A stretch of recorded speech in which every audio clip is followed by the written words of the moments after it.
I'm Sue O'Connell. Tonight on Greater Boston, some say the tumultuous election for Speaker of the House was the best reality show on TV, but others are warning the Republican infighting is hurting more than just Kevin McCarthy's reputation. Then later, real reality TV and the very real legal troubles some of our favorite stars are tangled up in. Two lawyers behind the podcast, the Bravo Docket, join me.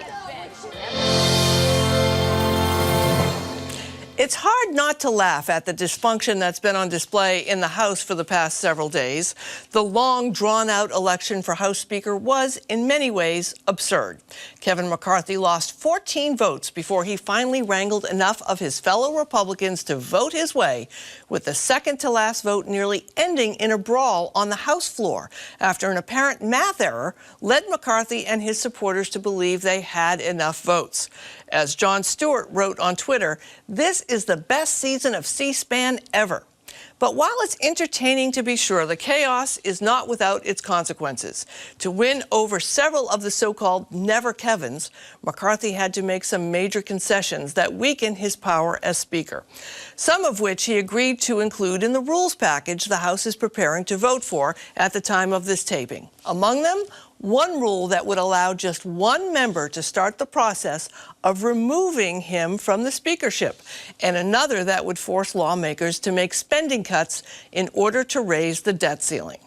As political historian and Yale professor Joanne Freeman warned in the New York Times, the House has elected a speaker, but that won't put an end to the internecine Republican battles. They will continue, entangling Congress and stymieing national politics in the process.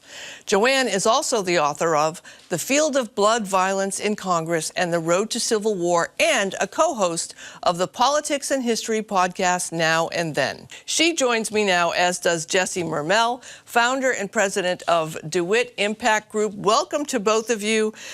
Joanne, I want to start with you because that fight on the floor, that near fight on the floor Friday night or Saturday morning, I'm not sure what happened, between Representative Mike Rogers and Representative Rich Hudson on the anniversary, the second anniversary of the siege of the Capitol, was both entertaining and horrifying to me at the same time. What was your reaction? Well, that was certainly one of my reactions was, wait, it's January 6th, and some of the people involved in this moment, in one way or another, may be connected with what happened. So, in one way or another, there hasn't been a lot of high-level accountability for that. And so here we have the exact anniversary of it, and this is happening. On top of that, as a historian who deals with basically members of Congress behaving badly in one way or another, particularly physical violence, that is not a thing I expected to see. And I've almost joked about that over the years. People say, well, I bet you're waiting for the violence. Like, oh, no, but there won't be that sort of thing. That mostly happened before the Civil War. And Jesse, you, of course, have run for Congress. And our C-SPAN cameras, which folks may not understand, that usually C-SPAN has to do what the speaker tells them to do. Since there was no speaker, they were able to actually look at the audience, look at the members of Congress and what they were doing while votes were happening and the deals that were being made. What was your reaction to this whole debacle and final success for McCarthy over the past week? Well, first of all, a real tip of the cap to the staff at C-SPAN that went above and beyond to give all of us, all jokes aside, a really important, transparent view into what was happening in our own government. It's a real case to be made for why we need to see how the sausage is made, as ugly as it can be, as violent as unfortunately it can be. While there were unquestionably very entertaining moments over the course of those many days, I found it to be incredibly sad to see that the Speaker of the House is now essentially controlled and held hostage by some of the most extreme far-right voices in American politics today. And that, as you mentioned at the opening of this segment, Sue, has made incredibly troubling concessions in order to gain that power, limited though it may be in his new role, to folks who are, quite frankly, some of the most dangerous players in D.C. right now. So all jokes aside, it was very, very upsetting as someone who cares about the future of our democracy. Jesse, I want to dig in a little bit and ask you, what and again, the rules package we haven't fully seen, and there are things that we believe McCarthy has conceded to, which we don't know about. So we're reporting still in a little bit of a vague area. But what are you concerned about that we believe McCarthy conceded to? Well, as you pointed out, the fact that any one member can call into question his role as Speaker of the House means that just one far-right extremist individual who's upset about who knows what can throw the entire House and the progress of the business of the American people into disarray. Obviously, there needs to be accountability for any speaker, but for one voice to be able to have that power just seems absolutely ridiculous to me. And given the extremist views that we see advancing, unfortunately, in Republican politics today, additional voices joining this new Congress, I feel that Kevin McCarthy has not just put handcuffs on himself, he's put handcuffs on Congress's ability to do the work of the American people. So, Joanne, the dust hasn't settled yet, so we don't have the ability to kind of look back, as you will as a historian, and say this is what the consequences of this week are. But the unintended consequences of what McCarthy did could be bounty for Democrats. I have to say, looking at some of the rules changes that are suggested, some of them make sense, like allowing more time for all members of Congress to look at bills so that they can participate more in whether the bills move forward or what should be in the bills, not just a top-down, Speaker says this is how it has to be, so this is how it's going to be. And, also just some other little tinkering to the rules part. This could actually set up for moderate Republicans, and I'm using the term moderate compared to the other Republicans that are on the floor, moderate Republicans to align with Democrats in order to work to get things passed, not only for the Biden administration that both parties may agree on, but also for the Republicans, the moderate Republicans, to conserve their spot. Is this something that could happen? Could McCarthy end up regretting this? And could, the no Kevins and the 20 or so that were opposing a speaker, McCarthy as speaker, could they end up regretting this? Well, it's possible. I mean, the fact of the matter is, at this point, there are many things that are possible. And certainly the scenario that you just sketched out is very possible. We live in an age when politics is so contingent and there's such a wide spectrum of things that can happen. It's pretty remarkable, and this is one of those moments to an extreme. The thing that I end up thinking about, and as you just mentioned, we don't know about the rules package, but looking in the long view at the history of Congress, the ultimate way in which you can twist Congress and get it to do things it's not necessarily intended to do is playing with the rules. And there's a reason why it's so important at the beginning of a session to deal with those rules, because they basically control how people engage with each other on the floor. So, when I was looking at this long history of violence in Congress, very often it's the rules that people are deploying or twisting or violating, and then kind of daring people to say something about rules violated. So I'm very much waiting. I suppose I'm going to be thinking step by step about what's happening here, but that's the next thing I'm interested in. And, I don't know. The last thing I read was that some of it is open and some of it is not, that there are some things that we don't know. Those are pretty important things. It would be hard to exaggerate the degree to which rules can be weapons in Congress if they're deployed the right way. Jesse, it's shocking from a political standpoint. You have the Republican Party that had this major victory with the reversal of Roe v. Wade. They have a Supreme Court which is seated with people that they would want, that they hope are going to rule in the favor of Republican values and morals and agenda items.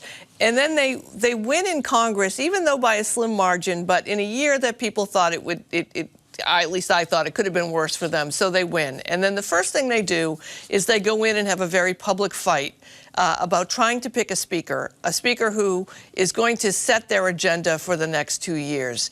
What are you hearing from people in the Republican Party about what this means for them as we are in this presidential campaign season now?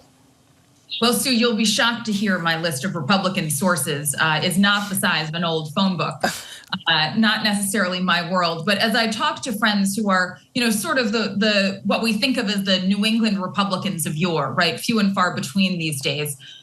They are, as they have been for years since Donald Trump came down that escalator, they are horrified. They are horrified to see a party that, while I vehemently disagree with so many, if not all of their principles, did play a role in American politics, in some cases a valuable role, that they are literally fighting. I was going to say infighting, but they are literally fighting on the floor of the House. And you pointed out all of the things that seemingly have gone in Republicans' favor over the past few years, and the fact that they're still fighting. From my perspective, that means they are not driven by issues. They are not driven by values. They are driven by the pure and simple seeking of power, right? Kevin McCarthy was willing to cave on so many vital things just to have his name on that plaque above the Speaker's office, just to hold that gavel in his hand. They are not driven by any core set of goals for the future of this country or the future of the American people. They are driven by wanting to have power to make their friends in power richer and more powerful. And I hope that American voters are seeing this for what it is as they lay it bare literally on the floor of the House of Representatives. Joanne, I want to take your temperature on the messaging around this historically and what it means around the world. We are, watching the majority of Republicans on the floor of Congress trying to reject these 20, most of whom were election deniers. We can just go down the list, and those Republicans on the floor trying to take a step away from them, while we're watching across the world the same architects of the January 6th insurrection planting the seeds in other parts. How worried are you that we are now in a new era where people will be easily swayed by this mis and disinformation from this playbook, this January 6th election denier playbook? Oh, I'm very worried. I mean, in part, I suppose, because there is a long history of people looking to the United States for certainly political guidance in one way or another, and this is not the particular guidance we want to send. But I think more than that, particularly in a large and influential nation like the United States, what happens here, in a sense, normalizes what's going on. And particularly given the lack of accountability in so many ways for what's happened in, what January 6th represents.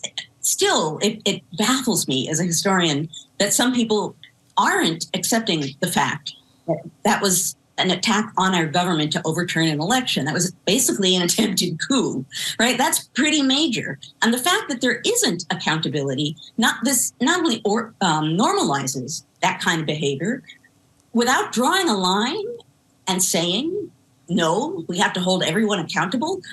That certainly suggests to the United States, other political players here, and the world at large, that kind of behavior now is within the realm of the acceptable in politics. It's really striking to look at what's happening in Brazil right now and comparing it with what went on January 6th. And I find myself thinking, now, how are they going to address this? Will they hold anyone accountable? The fact that I'm comparing sort of January 6th-esque insurrections is alarming, beyond striking, alarming. Jesse, as we finish up here, I heard a number of Republicans last week on television singing Nancy Pelosi's praises and how she was able to corral and manage her herd, if you will, when she was Speaker. Is this burnishing Nancy Pelosi's image? I think it absolutely is. Listen, I haven't always disagreed with her. I wish she would have pushed through some more progressive policies that I think she left on the table. But there is no doubt about her skill as a tactician and a strategist, and her strength in being willing to stand up and draw a line in the sand when necessary. Strength that Kevin McCarthy appears to not have in spades, lack in spades. And he's proven himself at the first moment of being Speaker willing to cave. And Nancy Pelosi, I don't think, like her or hate her, I don't think anyone considers her a woman who was willing to cave. I have to say, I'm also struck by everyone calls him Kevin. That's the thing that's also striking me. I've never, ever heard an elected official who was running for a leadership position referred to by their first name as often as that. So we'll see how Kevin does. We'll see. I mean, chime in for a moment. Hillary. Right, but as a, we'll see. We'll continue this. All right, Joanne Freeman and Jesse Mermell, thank you so much for joining us. We appreciate your time. Next up, to the more traditional kind of reality TV. If you're anything like me, tuning into other people's drama can really help tune out the stresses of our own lives. But lately, we've been seeing less of the standard family hijinks, petty fights, and relationship trouble, and more of our favorite reality stars running into legal trouble instead. In November, we saw Chrisley Knows Best stars Todd and Julie Chrisley sentenced to a combined prison term of 19 years after being convicted of bank fraud and tax evasion. And just this Friday, Real Housewives star from Salt Lake City, Jen Shah, she was sentenced to 6.5 years in prison for wire fraud. Now, to discuss this, I'm joined today by attorney Cesie Alvarez and Angelina Angotti. They are the co-hosts of the Bravo Docket, a biweekly podcast examining the legal woes of our favorite reality TV personalities. Angela and Cesie, thank you so much for joining me.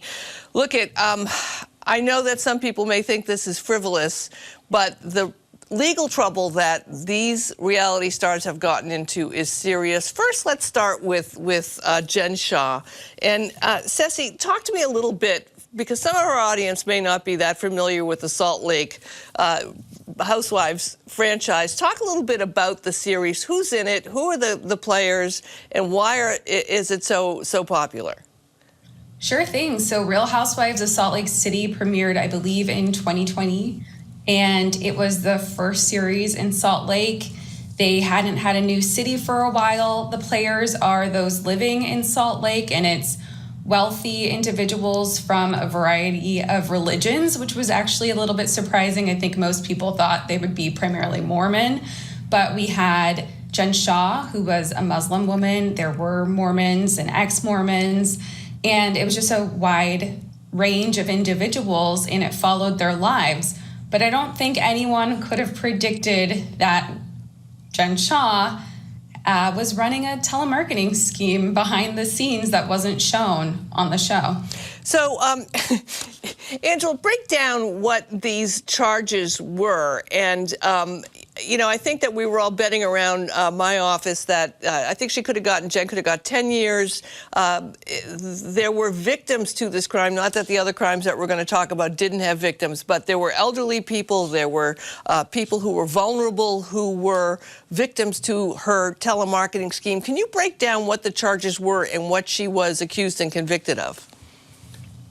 Yes, so she was charged with conspiracy to commit wire fraud via telemarketing and then conspiracy to commit money laundering. She pled guilty to the wire fraud charge, and then at her sentencing hearing, per the plea agreement, the judge dismissed the money laundering charge. However, it's pretty clear that there was money laundering involved as well, and her co-conspirators pled guilty to that as well. And so it was a wide-ranging telemarketing scheme that covered the entire country, that had millions of dollars in proceeds, that really targeted elderly and vulnerable people. So we're going to take a little look at the Real Housewives of Salt Lake City. Here was the trailer for this season that just completed. Let's take a look. I got played by Stuart Smith. I would not be in this thing at all if it wasn't for Stuart. Someone that I know was working for Jen, and now he's an informant. Any comment of guilty plea, Ben? Any comment at all? Are you going to go to jail for 11 years?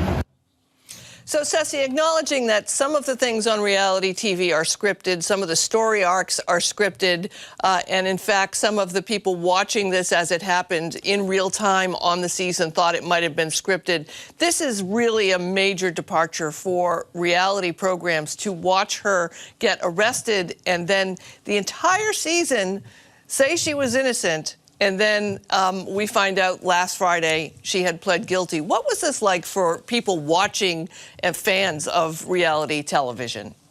Well, speaking as a fan, I think it's the first time we have seen someone be arrested on The Real Housewives and be able to see the officers coming to arrest her. I think as people who cover the legal issues, it was a unique position because people could tune in to our podcast and see what was actually happening in the pleadings and know that while she was claiming her innocence on our televisions, she had pled guilty to the charges. So it was a really unique experience. I think as a viewer, it was engaging television. I think we're still engaged right now. She hasn't pled guilty yet on the show, so we're all just waiting for that to happen. Very unique experience, very entertaining, but of course it's at the detriment of victims who were actually harmed. And Angela, there's some legal peril here. We certainly, for those of us, myself included, who watched The Real Housewives of Beverly Hills, Erica Jane's legal troubles, which are associated to her husband's legal troubles due to accusations that his law firm and he appropriated funds that were from a settlement among a mountain of other charges against him, to actually be living a lavish lifestyle on television when you're being accused of stealing, for the most part, money from other people. The legal jeopardy that it must put these people in, I mean, they're already in the legal jeopardy, but, you know, compounding it. I imagine as a lawyer, you wouldn't have been recommending that they continue their day job on any reality television show. No, I mean, I think it was probably, Cesie and I talked about this, maybe a lawyer's worst nightmare to have a client on a reality show as it's ongoing.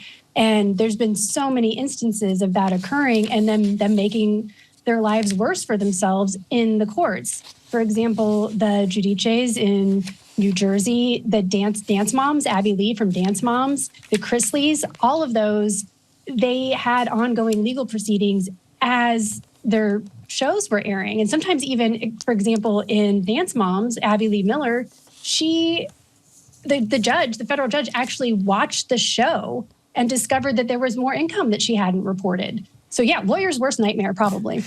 And I know you're talking about the Chrisleys a little bit, which I want to talk about as well. One of the challenges here is that they might want to make the defense that this is not real life. This is reality TV. I'm pretending I have all this money. I don't really have all this money. I'm not living the lifestyle that it seems. But in the Chrisleys case, the amazing part of the fraud that they committed against a bank, including using sort of do-it-yourself bank statements that they cut and pasted with real paper, a real paper cutter, and real glue, and probably real whiteout, which they used to submit as documents to get these multi-million-dollar loans from banks. I mean, Cesie, this is in some ways not the same kind of crime against real people who are vulnerable and elderly.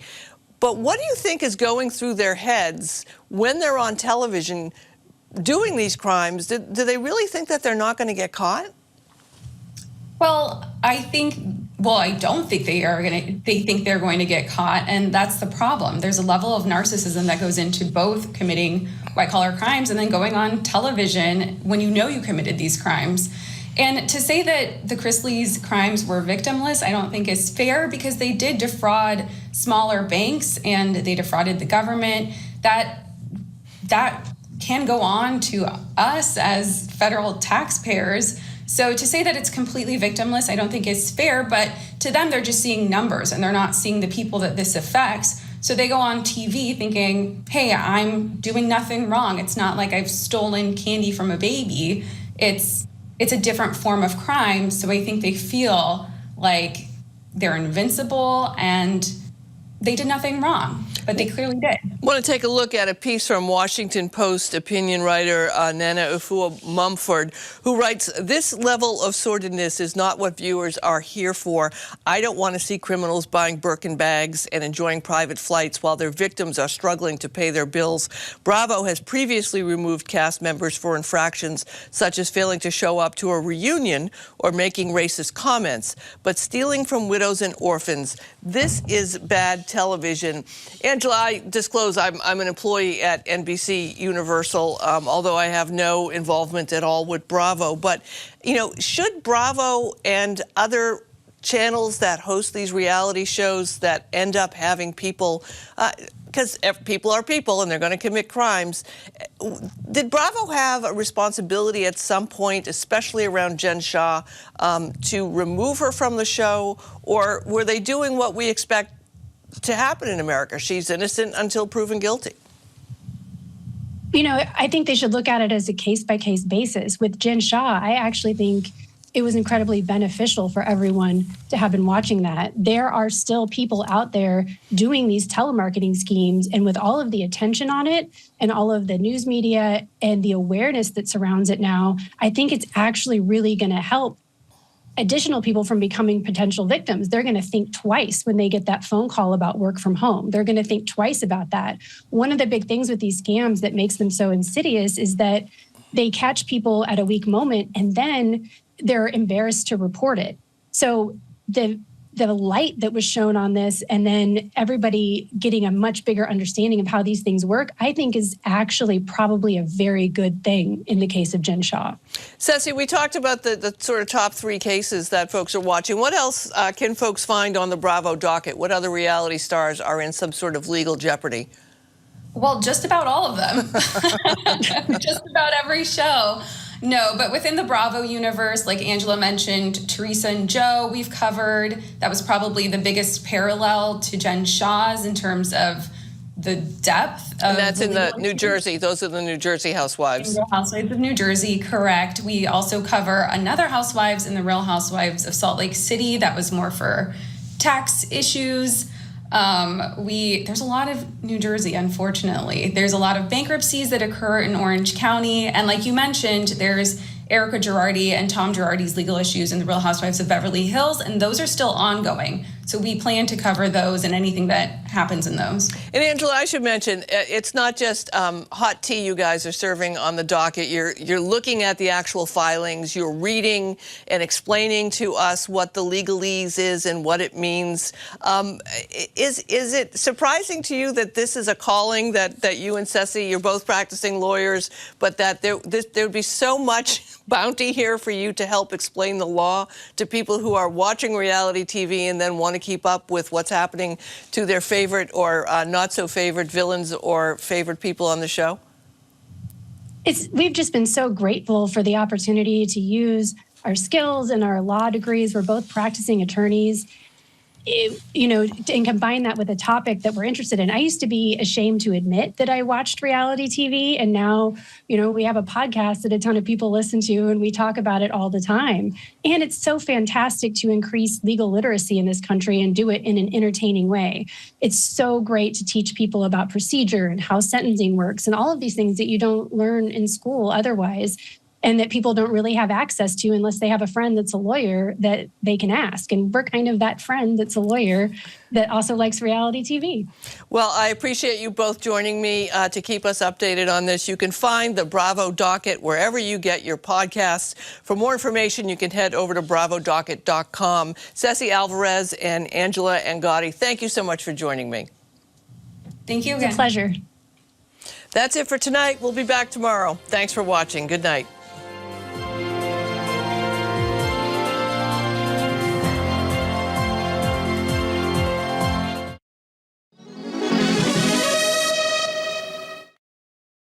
Next time on Antique